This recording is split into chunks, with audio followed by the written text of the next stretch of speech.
This is the Hidden Killers podcast with Tony Brueski, featuring retired FBI Special Agent Jennifer Coffindaffer. When we examine this and dig deeper into how this all began, you had mentioned that some of the civil litigation may have been the embers that kind of started this. I mean, walk me through. I mean, we're just theorizing here as to how this happened or how it got to this level. But this wasn't just, oh, hey, there's a lawsuit against him over here. Let's go raid his homes. There's a lot of steps that would have had to been taken and information that they would have had to get a federal warrant, to have a federal judge sign off on this, to go raid his house in two different parts of the country. I mean, how would that have worked from the embers to what we saw the other day?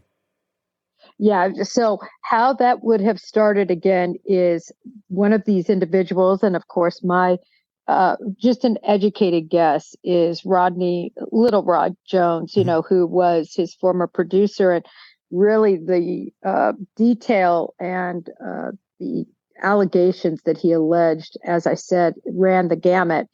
And I think he went to federal authorities on the criminal level, HSI specifically. People ask, well, why not the Bureau? Why not some other federal agency? HSI actually has a division. Remember, they're under Homeland Security that was created after 9/11. And they have a particular division that is set up specifically for human trafficking cases. So it, like DEA, concentrates on drugs, ATF, explosives, and weapons. The Bureau oversees all of it, meaning has jurisdiction over all violations, but we have letters of understanding with different agencies. And so HSI has really taken a bit of a lead on the human trafficking aspect, in large part because they are customs, essentially. That's what customs became. Customs and Border Patrol kind of merged into the HSI name. And so a lot of human trafficking occurs or begins outside of our borders where individuals are trafficked here. So it makes a lot of sense. I know I've had so many questions regarding that. So what I think happened was this individual went to HSI or maybe even the FBI, and then the FBI referred them to HSI possibly. And at that point, the agent who got that case, what I would do if I got it, first of all, I would look over each of the allegations. And as an FBI agent, and it's quite similar with all the agencies, you have to predicate a case before you open it. So popular belief is you can just walk in and the FBI is going to say, oh, okay, I'll open a case based on what you say. You have to predicate it. So they would have created a memorandum. They would have done some due diligence to see if the information could be corroborated. Remember, specifically, some of what Little Ray said was that he had photographic evidence to support his allegations. And I think that's how they were able to predicate the initial opening of this case. Then once it's open, then you have the ability to utilize all your resources, to have agents assigned, to conduct, to do subpoenas, to open or to start communications with the prosecuting office, and to look at all videotape and other information. You can also run what we call PIN registers, which is looking to see what in real-time communications are happening between people. You can grab cell phone historical documents to start hooking together people that he said were in specific communications with each other. And so you start your investigation. And one of the places I would start, too, is going to victims, Tony. Victims that were alleged beyond Little Ray. In other words, some of these individuals that were supposedly sex trafficked, if you will, brought into these homes by individuals for the purpose of having sex, particularly the minors. So I have to believe that there's probably a lot of people cooperating in this case. Without a doubt, it's a case that it spans so many different people in so many different places. It's really kind of shocking. There is Yeah, there's he's got his hands full. there's so much with this case. The sex trafficking. We're talking about drugs as well. We'll talk about his drug mule in a moment. Obviously, he's been arrested and been charged in the past with weapons violations and having weapons that he shouldn't have had his hands on. This is something. I mean, it just kind of blows the mind. Someone that has, had such success in life, really has all the money that one could possibly need or want.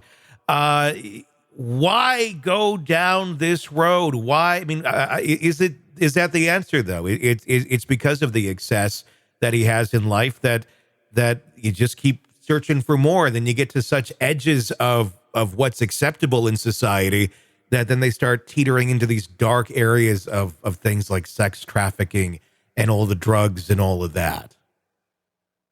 Well, there's no parameters really on his life, and there's no accountability. Yeah. If anybody comes forward and alleges, rape, which has been alleged, by his former wife, and sex trafficking and bringing in these sex workers for these parties and sex with minors, he just pays them off. And so, it goes quiet and they, leave out into the sunset with the money. And I think what happened in this case with his former producer is that wasn't enough for him. I think he was truly, Little Rod Jones I'm talking about, was angry. When you just read the allegations, you could tell he was keeping book. Yeah. I call it keeping book. He was preparing himself. And I think he felt like he was truly disrespected. And in that culture, to disrespect one can bring some very serious wrath. Out on the streets, it can get you dead. And in this realm, it can get you sued and your secrets can be revealed. Now, I'm not saying I believe everything he said, but I would certainly be looking at it with a fine-tooth comb because this isn't one of these, Tony, where they say, well, there was this big party this one day. What day? Oh, well, I can't remember, but I know it was in like maybe 1996 or, that is not this. This is very specific. He names a lot of people. He names A-list celebrities. He's very specific about who went out and got who. He talks about young men that were also abused, men and women. And then you have all these tapes that many of us have seen. I'm going to continue to post them because I like to have everybody have the full picture of like Usher, Justin Bieber, these just creepy encounters and videos that are made that seemingly it's just so supportive of this narrative. Let's just put it that way. Yeah. I mean, and looking at some of those videos today, I mean, it's creepy. It's very creepy. I mean, I remember seeing the Bieber video years ago. I remember seeing the Usher interview on Howard Stern years ago.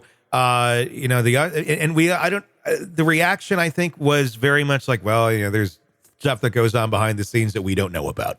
And that seems to be where a lot of it was left. But it was kind of a different era too, where that sort of stuff just kind of happened. A lot of this was pre-Me Too and things of that nature. Not like the people who were moral weren't moral by any means, but it seems like there was a lot of this stuff like right in front of everyone's face, and everyone was just like, well, he's going to do what he's going to do. He's Diddy. I think a lot of it too just comes down to the video evidence that it would seem might exist here. Yeah. And the whole reason to do this warrant, I think, was because of the video evidence. They wanted to get a hold of that phone. They knew where he was going to be, and that was very planned. And then hitting both of the houses simultaneous. They don't want anything destroyed. The allegations are that, and the intel, I should say, is that he has videos in every room, and that much of what he did was videotape this alleged wrongdoing. Yeah. And if that's the case, oh my goodness, that a picture speaks 1,000 words, and so do videos. And if it's true, it's going to sink him. There's really no defense anyone can come up with unless they try to challenge the search warrant affidavit and the probable cause that was established. But I'm sure that is rock solid because a prosecutor and an agency are not going out on a limb. This is not John Doe down the street. Mm-hmm. This is P Diddy, a billionaire. Yeah.